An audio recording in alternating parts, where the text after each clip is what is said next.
Сәлеметсіздер ме? Сіздер назарларыңызға Қазақстан ұлттық демократиялық қозғалысының дамуы Алаш партиясы атты бейне сабағымызды ұсынамыз.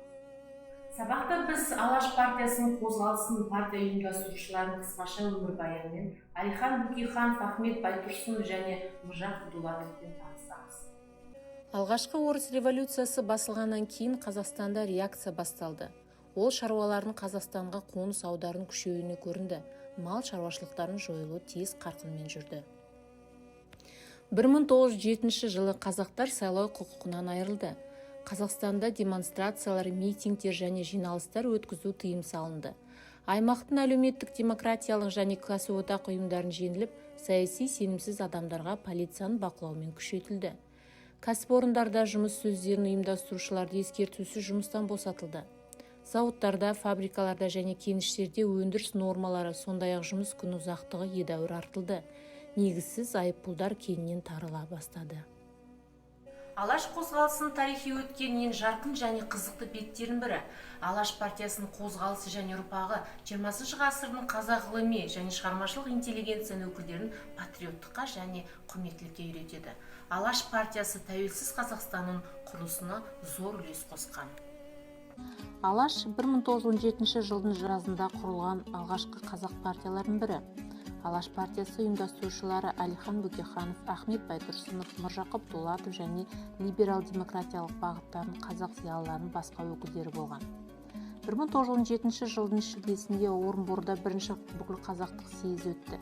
Онда мұндай мәселелер талқыланды: үкіметтік бақылау, автономия, құрылтай жиналысына қатысу, саяси партиясының құрылуы, жер мәселесі, халық полициясы туралы, білім беру, сот.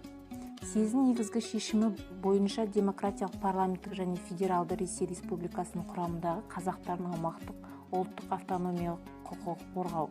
Алаш автономиясының үкіметі өз қызметіне өте қиын жағдайда жүзеге асырды.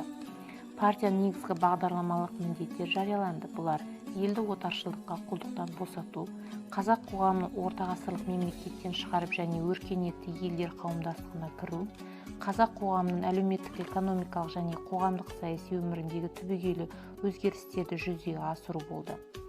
Алаш партиясы қазақ жерін меншігіне мойындауға, ана тілінде оқытатын мектептер мен университеттер ашуға, заңдар қабылдауды талап етті. Қазақ аймағында шаруаларды қоныстандыру процесіне шектеуге және кедейлерге бостандық пен теңдік құқықтарын қамтамасыз етуді мақсаттады.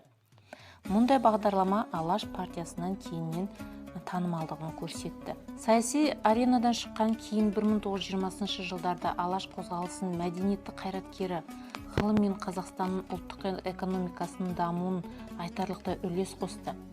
Кеңес режимі жарияланған бірнеше рет амнистияға қарамастан қозғалысының белсенді қатысушылары 1920 жылдан аяғымен 1930 жылдарында репрессияға ұшырады. Әлихан Бөкейханов көрнекті қоғам және мемлекеттік қайраткері, Алаш ұлттық демократиялық партиясының ұйымдастырушы және жетекшісі, Алаш орданың алғашқы қазақ ұлттық үкіметінің басшысы, ғалым және талантты публицист. Әлихан Бөкейханов өзінің бүкіл саналы өмірінде қазақ халқының бостандығы мен саяси тәуелсіздігі үшін күреске арнады. Әлихан Бөкейханов 1870 жылы туған. Әлихан Бөкейханов өте бай, баға жетпес мұра қалдырды. Оның журналистикасында тек Қазан төңкерісінен дейін және олардан 50-ден астам газет журналдарын жарияланған, мұнан астам мақалалар, очерктер мен жазбалар қалдырған. Оның ішінде 30-ға жуық қазақ және орыс бұйымдары бар. Оның материалдары тек 1917 жылға дейін ғана жарияланып шығарылды.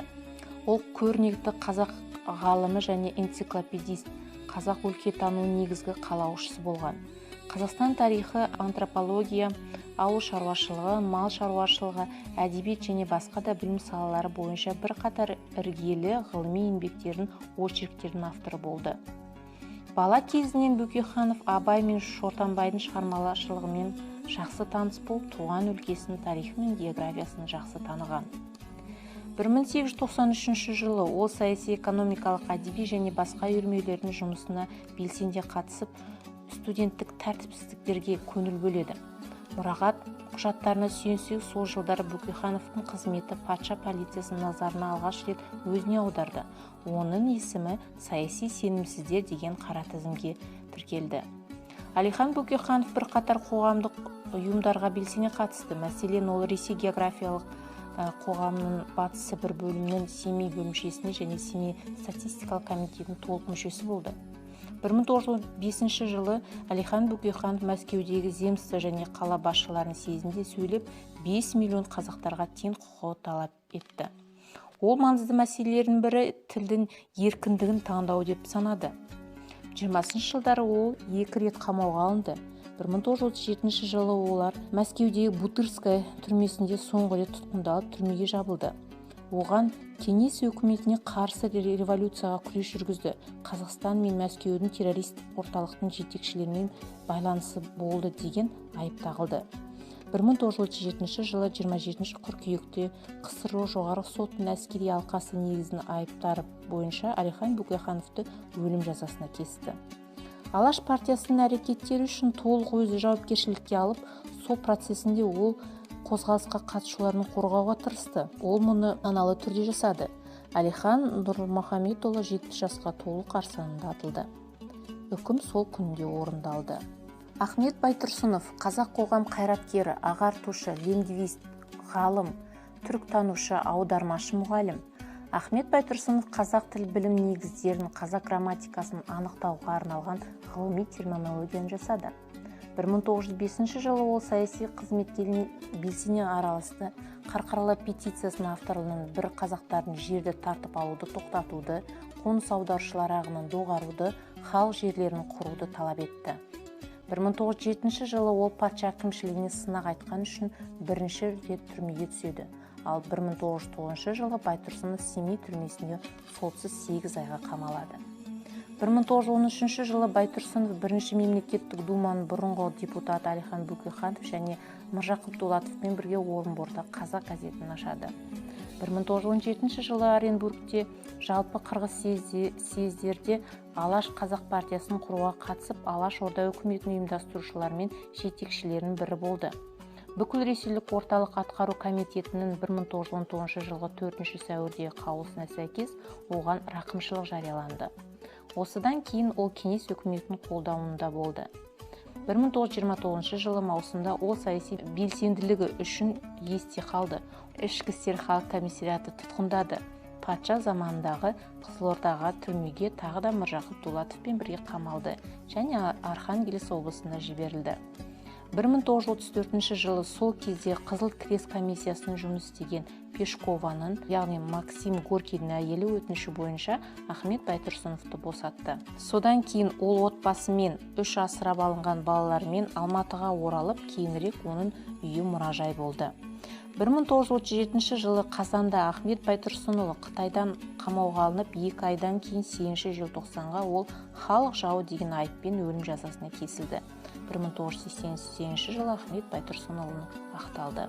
Міржақып Дулатов ұлы ақын жазушы, публицист, ағартушы, педагог. Әлихан Бөкейхановпен Ахмет Байтұрсыновпен бірге 20 ғасырда қазақтың ұлттық болмысын қайта өрлеу кезеңін белгілеген үштікке енеді. Міржақып Дулатовтың өмірі мен қызметі Алаш партиясы мен Алаш Орда үкіметін тығыз байланыста болған. Ақылдылардың адамдардың бірі, соның ішінде Міржақып Дулатов отарлау үрдісіне шыға алмады. Ол кезде 1,5 миллион қоныс аударушылар патша әкімшілігінің тапсырмасы бойынша аймаққа ең жақсы жерлер берілген болатын. Бұл жағдайдан шығу үшін олар мәдениетті жетіспеушілігінен, білімсіздіктен арылуды, адамдарды ағартушылық, ғылым мен кәсіпке деген құштарлығын оятуды қажет деп санады. Мұнда олар 19 ғасыр ағартушылардың ізбасарлары болды. 1929 жылы түрмеде жауап алу кезінде ұлтшылдық деген айыппен жауап берген ол, біз өз мемлекетімізде иелігінде болғанымызды қалаймыз деп түсіндірді. Міржақып Дулатов лингвистикалық реформаның халықтың жазба тарихымен байланысын үзуді құралы деп қарастырды. Араб әліпбиінің реформаға күрт қарсы болды. Бұл ана тілінің жоғалуына, халықтың өз тарихының алыстатуына бастама болады деген. Ол қазақ тілі мемлекеттік мәртебесі туралы мәлімдемелерін екіжүзділігін қатты сезінді және қазақ тілі мен діннің құқықтарын қорғауға барынша тырысты. Әділетсіз соттың алдында ол басын иіп өзінің соңғы ресми сөзінде «Менің халқымның болашағы үшін мен қолымнан келгенін бәрін жасауға міндеттімін. Егер мен қателессем, онда халықпен бірге ерте ме кеш пе ақиқат жеңіске жетеді деген.